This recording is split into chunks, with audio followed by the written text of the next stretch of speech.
Hi, everyone. Welcome to the Entry Podcast. I'm your host, Francis Gorman. If you're enjoying our content, please take a moment to like and follow the show wherever it is you get your podcasts from. Today, I'm joined by Daniel Yoo, founder and CEO of FinMate AI, the AI powered note taking assistant built specifically for financial advisors. Daniel has a unique blend of deep industry and technical expertise. He spent 7 years advising clients at top firms managing over 800 million in assets. He holds dual degrees in economics, molecular cell biology from UC Berkeley, as well as a master's in applied economics from Johns Hopkins, where he focused on machine learning and asset price prediction. After years in fintech, Daniel launched FinMate AI in 2023 to help advisors automate documentation and supercharge client relationships through purpose-built AI. Daniel, it's lovely to have you here with me today. Thanks for having me. Daniel, you have an AI company, and I'm always intrigued to talk with people who have an AI company because everywhere I look at the moment, it's AI. You know, artificial intelligence is building Yes. applications and things like Riplet, etc. And I'm always keen to understand the challenges of how you get from idea generation to inception through to making it something that's usable, especially that's usable in the financial industry where there's high sensitivity from clients and companies around touching anything that's artificial intelligence for fear of data leak or inappropriate training of a model, etc. Can you talk me through the idea, some of the challenges you faced, and maybe just bring us on the journey, please? Sure. So back when I launched FinMate, we were the only ones in this space providing note taking for advisors specifically. In my initial design and implementation, we were going for the data minimalist approach, and we still are doing that, where we take as little data as possible from advisors' core systems, as well as full deletion. So we really moved all the way in the direction of as secure as possible. Uh, the interesting part, I think, in terms of challenges, like you mentioned, was there's been a broad spectrum of responses from the industry in terms of, let's say, risk appetite, right? And so we have some firms that are very, very conservative in so far as they're trying to build everything in-house. So they're not offshoring anything or offboarding anything on the AI space to third party. And then we have the other end of the spectrum where, because they see the business opportunity, they've been kind of uh, going at it with abandon and not really caring about security as much as they should. Of course, they'll never say that, but based on their actions, it's very evident that they're not really thinking through the implications. And so there's been a wide splitting in the market. And so that's been one challenge of people saying one thing and doing another. So, Daniel, you're talking about the dual purpose there. Some companies, putting products to market, but security really isn't bedded into their fabric. Um, can you just bring that to life for me, please? Sure. I mean, in essence, right, some background for this whole trend in the industry happening right now. The venture capital and private equity market has been sitting on dry powder for a number of years since Corona. And so they haven't really invested in anything because nothing seemed worthy. I've seen a number of funds actually hand back their funding back to their investors because they just couldn't find anything to invest in. And so with the advent of AI, all of a sudden there was this big hype and kickoff when the bubble happened. And so a lot of venture capital and private equity funding started flooding in everywhere, right? Which means that people are spinning up companies left and right and rushing ahead to try to capture the market in a very hot environment, which means some of the less sexy things like security will inevitably fall by the wayside, right? Because the name of the game right now is audience capture, right? Um, Part of the issue, and we can talk about this in a little bit, is the lack of a moat in most AI companies.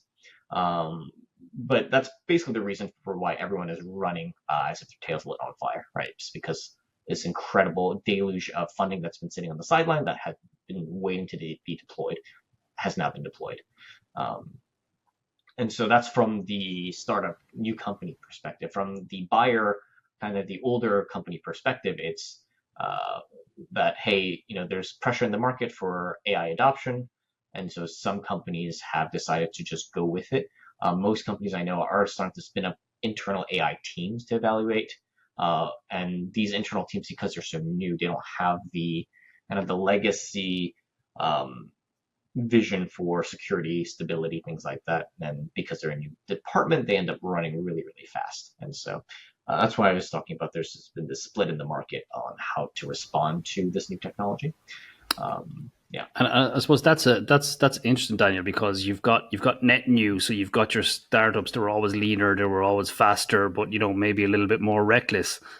But I also think that you're more established, your vintage companies that have been around for many decades in some cases, almost see this swarm of fear that if they don't enact change that involves AI or generative AI or agentic AI in some form, that they won't exist in the next 5 years. And I think that's where that nature of run fast is creeping into organizations that are not built to go at speed.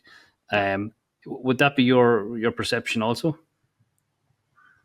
Yeah, absolutely. I think I've personally been surprised at the speed at which some parts of even the financial industry, which is historically not a very fast-moving industry, has moved in the AI space, right? And they're adopting things that I think are a little, they're adopting tools a little too quickly than what's normative for the industry. And uh, digging into it a little further, it looks like it's kind of the result of new departments being spun up internal to these places and bring in more technical talent, perhaps that have less fear for kind of regulation and things like that. Speak to me about the regulation space. So obviously, we've got two worlds. You've got Europe that is starting to, I would say, put a level of rigor in the regulatory space, and then you have the US that's almost tearing it back. So, as a company in the artificial intelligence space, is America more primed for AI? Is Europe better to work in because the guidelines are clear? What will Hmm. you see that is that creating difficulties? Is it creating opportunities? That's a really good question. For us, we're operating mostly not in Europe because of the additional burden of regulation, especially for a smaller company like ours. It's a little bit harder to make sure that, all of the regulatory, guidelines are kept. And so right now we're operating mostly in North America as well as some places in Australia, Africa, and things like that. In terms of where it's going, there's obviously always going to be a tug of war between people that would benefit from regulation versus people that don't benefit from regulation, right? And so even internal to the U.S. government and how they're handling it, there's some parts internal to the government that are pushing for complete deregulation, and then there are some parts of the company or of the government pushing for additional layers of regulation. Now, cynically, those might be sinecures for the technologically less inclined. Positively, they're kind of necessary guardrails. Not really sure exactly where it lines out, but I think the issue with overregulating at this point in the growth curve is that because AI is making such astronomical leaps and bounds, even still, I think it's hard to lay out a foundation of regulation that makes sense in the light that everything's going to change in 6 months anyway. And that's how it does feel. It does feel like every 6 weeks at the moment, not 6 months, that things are changing, and it's almost hard to keep ahead of the curve. And I think we've a lot of people who are promoting artificial intelligence, but their driver is profit. It's a sales driven lens, etc. Oh yeah. And then you have like the Greg Free Hiltons of the world kind of warning people to slow down, and AI could be dangerous. And then I think you just have the companies like yourselves that are looking at tasks that may have been dull or daunting, and you're just going, let's make these easier, let's make these efficient, let's make them accessible to people. So do you think there's varying levels of danger and varying levels of, I suppose, accessibility when it comes to the application of the different types of artificial intelligence? Oh, of course. I mean, generally when we're talking about security risk, I just thematic or tend to divide data up into three categories, right? Public data, internal data, and then private client data. Um, Public data is anything that's accessible and crawlable on the internet, right? I mean, you don't really need too much security when you're just dealing with that level of data. For company internal data, it depends on how important that is to you to keep it out, right? If it's your company internal secrets, obviously maybe you don't want that leaking out. But if it's just standardized SOPs, maybe it's not that important. And then of course we run into private client information, PCI, PII, and that obviously should have the highest level of security available. And so, it really depends on what the application is and what data it's touching and pulling from. I mean, a couple months ago, the big buzzword was RAG, right? Resource augmented generation. So, what are the resources? Where is it being generated? Where is the intermediary data being stored? Right? Is it on-prem inside your internal company servers, or is it off-prem using APIs? Right? And so there's just some things to think through. Very good. And when I talk to a lot of people about artificial intelligence, they always have a couple of concerns that come up over and over again. One of them being hallucinations. Hmm. As you've developed FinMate AI, specifically because it's in the financial space, how have you dealt with hallucinations? Do you still think there's a need for human in the loop? 100%. Yeah. I mean, ultimately, the reason for the human in the loop step is someone needs to take liability, right? And default, it's going to be the advisor that's going to be taking liability. And so, what's interesting is when you're developing a tool, it's understanding when to say no to clients. And one of the places where we said no to clients is people have wanted us to just push notes directly into their CRMs, right? And the reason I push back is, well, you need a human in the loop step to check to see if the notes going into your CRM are legitimate. Otherwise, you're going to just be accepting that the AI is working properly 100% of the time and that you're willing to take the liability for whatever is stored there in case of an audit, right? Um, so I think the annoyance of having that human in the loop check step there is much less than a potential audit risk down the road. And so 100% need someone there to take the liability. And you will take liability whether you want to or not, because you are at the end of the day the human providing the service to end clients. I think the liability piece is actually fascinating because we haven't yet seen too much in the space of liability arising out of artificial intelligence and its consumption. But I suspect we're about to see a lot more. I believe Anthropic is caught up in a potentially large case at the moment, and among others around how they use data to train their systems, etc. And I think Right. as private companies start to adopt different tools and come up with creative new use cases and maybe blur the lines a little bit, we may see a lot more in this space. It's I think for me it's definitely a watch item, and I think it's one of those. It's probably one of those areas where legislation or strong frameworks may help. Hmm. But as you said, technology is changing so fast. It's hard to know Right. what's Right. what's going what's going to come next. What do you think we're going to see? So in the last 3 years, we've kind of gone from interface generative AI to agentic AI now, ordering your shopping and deleting your production databases in the next day. So what do you think is next on the Yeah, roadmap? the deleting your production database, I think that's just poor architecturing, right? You don't want to give your AI full control of delete privileges without having a human in the loops up there. Um, in terms of B2B, at least, my prediction is that whoever is interfacing at the B2C level will be the one that's going to ultimately be taking liability, right? Because at the end of the day, the buck stops with you as you interface with commercial clients, right? Retail clients. For us as a B2B player, um, this is partially why we enforce human in the loop steps here and there to make sure that people are happy with taking that liability and risk for whatever they're saving ultimately. But historically, I think regulation has favored lean towards putting the pressure on the business to retail client relationship rather than the business to business relationship. Um, so, people say, oh, our lawyer's going away, our CPA is going away. Ultimately, I don't think so because ultimately you need a human to take the liability, and it'll probably end up being the human uh, that takes the liability there. That's an interesting perspective. Okay, so Bill Gates is wrong. We still have solicitors and different different folk rocking around from a liability perspective. That kind of makes a lot of sense from a human nature. We want to blame someone, and if it's a machine, it's not as satisfactory. Um, Daniel, when you started FinMate AI, what was the problem you were trying to solve? So obviously you had worked in this sector for a number of years. You must have realized that there was a gap or an opportunity to be had. And you know, when if I was to consume FinMate now versus having to do the role 3 or 4 years ago, what's the Yeah. difference? What does that give me? Yeah, so the biggest problem I was trying to solve is for any advisor, right? You know, people go into financial advising to talk to people, to help people out. Most people don't go into financial advising to just do admin operational paperwork, right?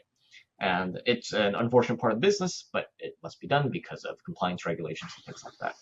And so for me as well, operating in a pretty large organization with a very high volume of client interactions that are required, the operations part of it was not helping kind of do the business well. And so came up with FinMate because at the time there were still AI note takers out there. This was pre GPT-2, I believe. And so when we first got launched, we were playing around with DaVinci GPT 2.0, if anyone remembers that. Um, and just the output was not good enough for the advisor market. And so that's why I created FinMate, to create output that was good enough to put into your CRMs. And so we can bypass a lot of the admin work so that I could talk to more clients, or ultimately was the idea. Talk to more clients, bring in more money. So it's creating more efficiency and more money in your pocket at the end of the day. That's Yep. it's always a good sales pitch to have, Daniel. More money in your pocket, but also, again, like I think most advisors don't want to sit in front of a computer, right? They didn't enter the business to, talk to a computer. They entered the business because they want to talk to people. And so I think both on just a personal satisfaction level as well as a business perspective, it was helpful. Um, but yeah, I think an interesting thing that has come up in terms of challenges, like you were asking about in the beginning, is the question of moat, right? And this is a question that every company needs to ask itself. It's like, how do we protect our core business from being too easily copied? And a number of friends in the AI industry, and that's always the question: is with the incredible amount of venture capital, private equity coming in, as well as the open access to a lot of AI tooling, what is stopping um, additional copycats from being just spun up, constantly, weekly, monthly? And yeah, I don't know. Have you heard anything on that front? Struggles about moat? Well, lots of people are struggling with it, especially with vibe coding, and there is apps now you can almost point and clone. So it to me it kind of comes back to your piece on liability and copyright infringement and having the right patents and all of those legal structures in place to prevent malicious intent. But if in Ireland you go to the supermarket, you get a little in Aldi, you get a Mars bar that's not a Mars bar, but it's £2 cheaper or whatever. Yep. So like Yep. it's very hard. It's very hard to say you stole my idea if it's a slight Oh yeah. variation of what you're Oh doing. yeah. So yeah, I think it's going to get really difficult, and like we saw it very quickly with GPTs when Oh yeah. Sam Altman launched a GPT store. I remember I was on it. I think the day it launched, and I created a GPT for writing complaint letters, and boy, that flew. A couple of thousand uses over a period of Yes. few months, and I then created one that was what was it? It was to help. Oh yeah, help study cybersecurity, and that got about Mm. 10 downloads. So people like making complaints more than they do studying cybersecurity was my Oh, of course. takeaway from that. But the point being, is incredibly easy to mimic. There was no value there. So like I think you need to have the ability to create value for Yeah. your investors, for your customers, etc. And that's always been the case. If you look at Apple and Microsoft, you know, Microsoft had the market cornered, but Yep. Apple created a value proposition, which was, let's be the cool kids. Here's the Right. fancy devices. Right. It's slicker, Right. it's cooler. Right. It's not Right. as functional. It doesn't do a whole lot, but it's cool. And if you can be part of the club. So yeah, I think technology will find its own space. But yeah, it's going to be very hard to stop people robbing your idea. And I was listening to Stephen Bartlett's Diary of a CEO, and he had a Mm. he had a kind of a debate on artificial intelligence and is it coming to take our jobs, etc. Yep. And the founder of Riplet was on, and he Mm. gave an example of there was a guy he was aware of that was going on Fiverr, Mm. looking for people who wanted to bring an app to life, building Hmm. the app in a couple of days on Riplet and then selling it to them. Hmm. Like, so here's your business idea. Yep. Instead of 50 grand investment, I'm going to charge you 10, and it's cost me, Right. 500 quid to Right. make it. So Right. that idea in itself caused a bit of angst in the debate, because one guy said, well, that's theft. You're stealing his idea. He was going, no, that's innovation. I've taken a technology, I've created a new thing, I've made some money in doing it. So I think to answer your question, Daniel, it's a value proposition piece, but again, it's been underpinned by the legislation that Hmm. protects it. So Hmm.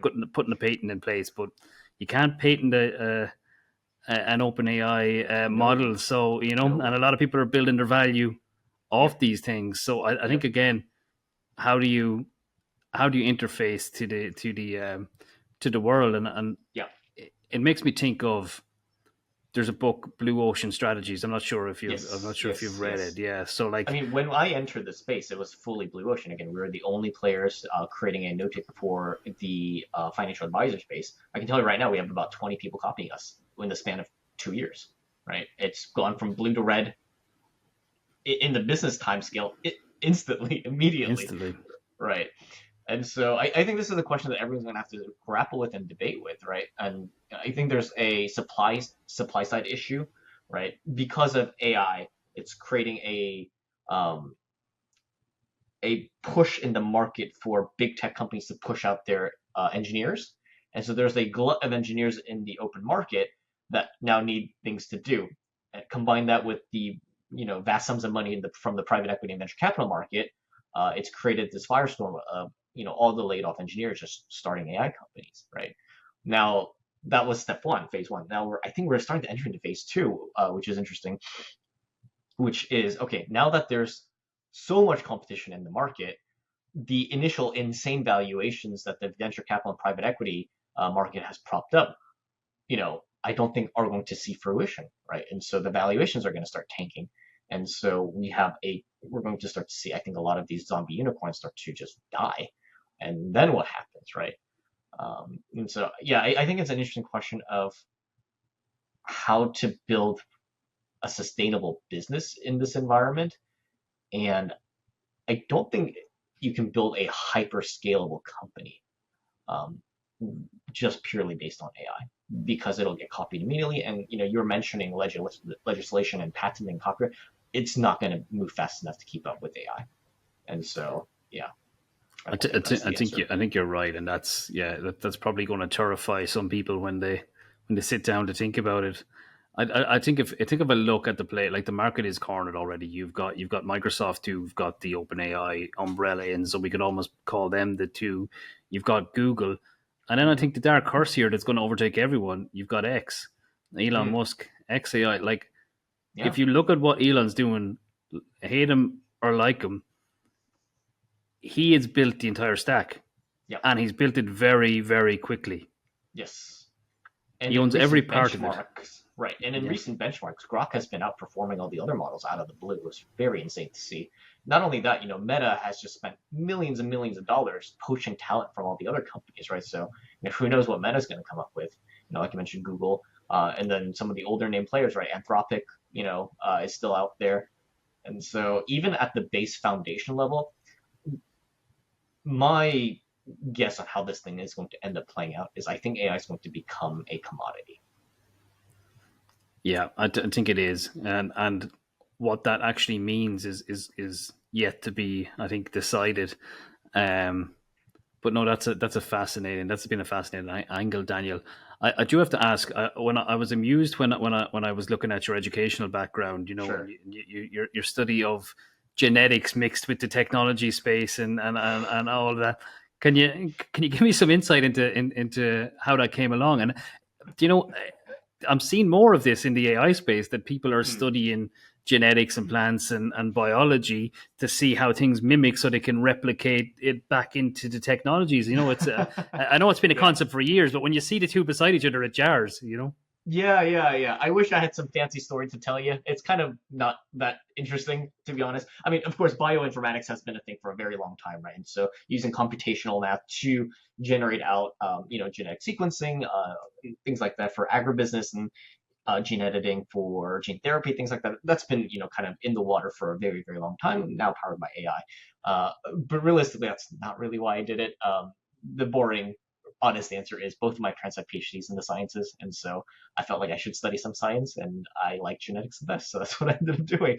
But as you can see through my master's, it's I've not pursued that line of study. It's been mostly the economics and the kind of AI machine learning space instead. I have to ask then. So that explains that one. It wasn't a fascinatingly obscure life choice that you made and then pivoted back in.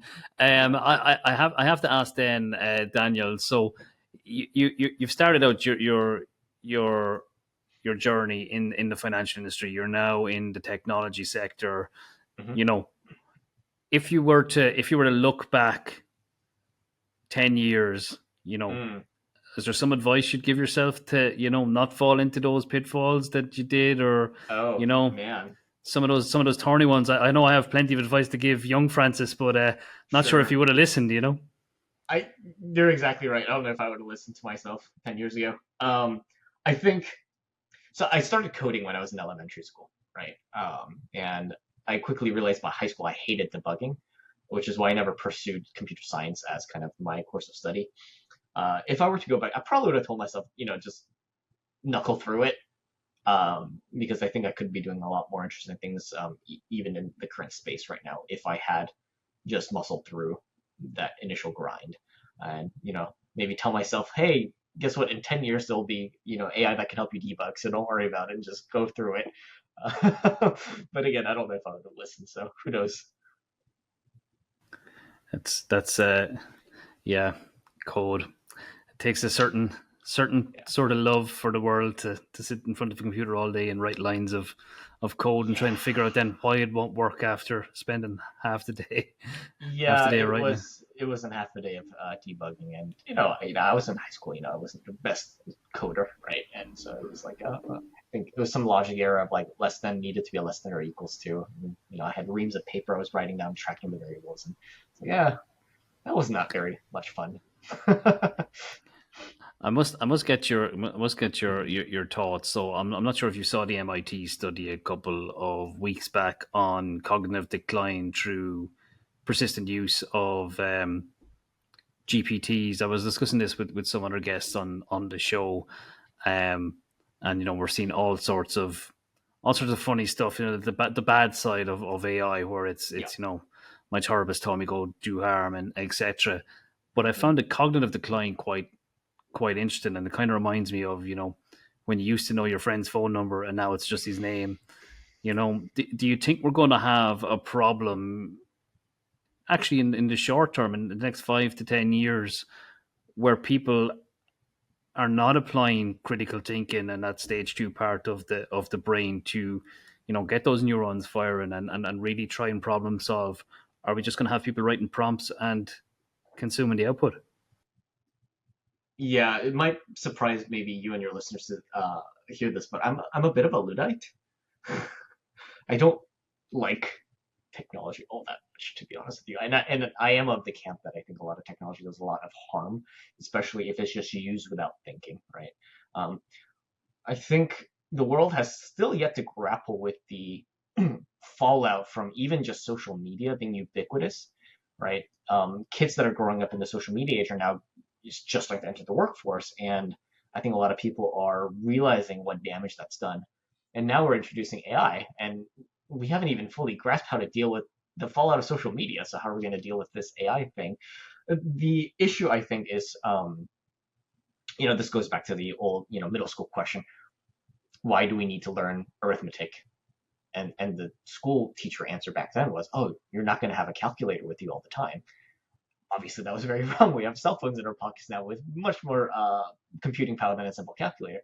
But I think what that answer isn't covering is you need to be able to do basic arithmetic in your head so that you can understand the next concepts, right?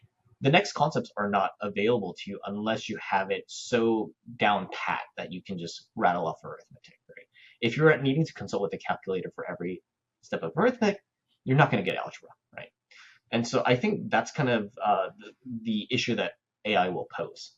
It's not so much that hey, we're lacking this specific function, and that part degrades because of the use of AI, because we're offloading our cognitive load to AI. I think the real damage is in the gray matter thinking, right? The connectivity, the synergistic thinking between different disciplines. We're going to start to lose that because we can't hold multiple concepts in our head at once, right? Because we're offloading all the cognitive load to AI. And so I do think there is a fallout. I don't think it's as simplistic as, oh, we can't memorize people's phone numbers anymore. It's what comes next, right? I don't think we're going to develop the next thing if everyone is just offloading it all that way. I don't know. What have you been hearing? I just I'm finding the whole area almost fascinating to watch. It's like watching a car crash in slightly slow motion, you know. So I have a couple of younger people that I associate with, and my takeaway is ever since GPTs and the likes have come around, they have an opinion on everything, but the depth is not great, you know. But you can see a topic is up for discussion, and they're in the corner on the phones. And Mm-hmm. next thing they're chiming in with an opinion, but even if the opinion is wrong, it's the right opinion because ChatGPT said Right. so. But I think there is probably a more worrying side to it, which is people are lazy by nature. Of We like convenience. So Yes. that's why we got rid of horses and got cars, and made the cars Yeah. faster and Yeah. safer, and Yeah. air travel and convenience food, and then we all got fat. So I think as technology has accelerated astronomically over the last 25 or so years, um, that convenience has now come to the point where we don't actually need to think for ourselves anymore. We don't need to solve the problem because some other thing will do it for us. And I worry, and I think this is where your moat gets protected. It's the innovators that can see past the Mm-hmm. same as everyone Mm-hmm. else that will build value in that value proposition. Because Mm-hmm. and I think Mark Cuban touched on this. In the next 3 years, disinformation and misinformation will be so prevalent that people will crave face to face human interactions. And I actually discussed this with a previous guest as well, and we're both agreed in that one that when you can't trust your eyes, you can't trust your ears. The only thing that's left then is physical presence. It's the world we live in, the physical space past the screen. So I do think we're kind of sleepwalking into an age of the unknown, and whether that's a good thing or a really bad thing, I don't think it's going to take too long to figure that out. But I think by the Mm-hmm. time we figure it out, if it's a bad thing, it's going to be probably too late. I don't know if we'll figure it out too quick. It's the issue, right? I mean, even with social media, it's social media has been a interesting case study in tech adoption, right? The theory was kids growing up from the cradle using technology are going to be a lot more technologically savvy, and that just has not borne out, right? Because UI UX has become so user friendly. Um, Actually, I think my generation has become the most technically savvy because we were introduced to computers and computing at a young age, but it wasn't so commoditized that it was so easy to get into. Like we had to figure things out from the ground up. Kids nowadays that have been growing up in a very kind of cell phone UI space don't really know how the technology works. And one of the kind of the jarring examples I've heard from a person tutoring a kid in school was the tutor asked the student, "Hey, can you send me a copy of your homework and we can go over it together?" And the student said, "Oh, you just need to click on the folder and access my file." And the folder was in the school's intranet. And so, of course, an outsider couldn't access it, but the student just couldn't understand that there was different nets available because it was all connected for him, right? Just things like that. And so, it's been a case of do as I say, or do it, don't do as I say, do as I do kind of thing. So if you watch all of the tech titans in the world, they don't let their kids use social media, right?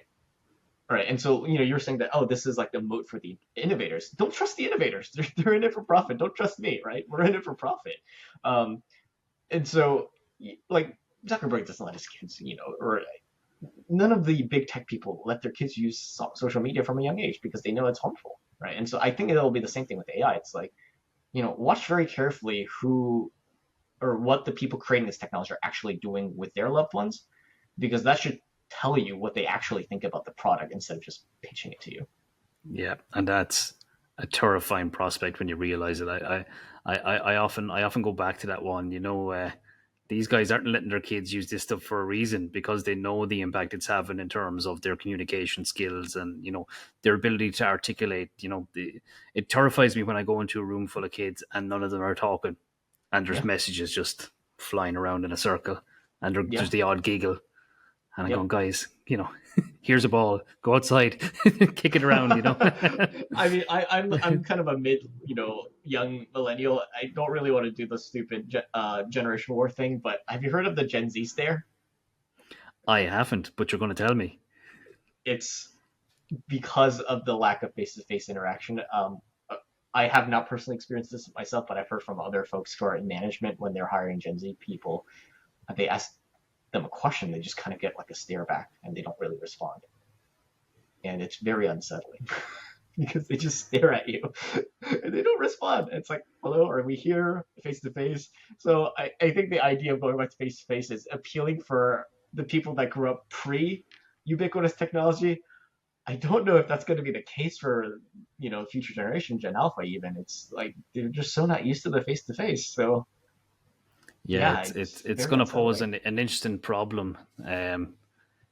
Yeah, it's definitely. I don't actually want to think about it.